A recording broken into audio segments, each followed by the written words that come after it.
Ассаламу алейкум, уважаемые кавказцы. Я хотел бы вам напомнить и рассказать об этом несчастном человеке, которого вы видите на экране. Это житель Республики Ингушетия Гамботов Исау Маткиревич.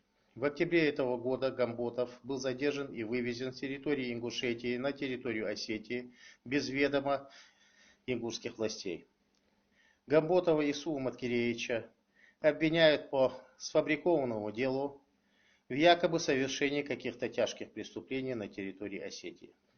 Хотелось бы напомнить, что Гамботов является жертвой 1992 года осетинской агрессии, жертвой осетинских бандформирований, на глазах у которого были убиты два родных его брата, родной дядя и друг. Сам Гамботов находился в заложниках более 14 дней и очень сильно пострадал. Гамботов в данное время находится в осетинской тюрьме по сфабрикованному делу и находится в заточении. Сам Гамботов является добропорядочным гражданином, хорошим семьянином и человеком, о котором отзываются все в положительном смысле.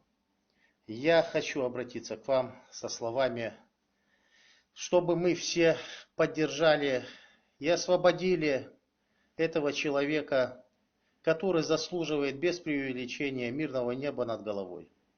Гамботов Исау Маткиревич является очередной жертвой осетинской политики, направленной по дискриминации ингушского народа.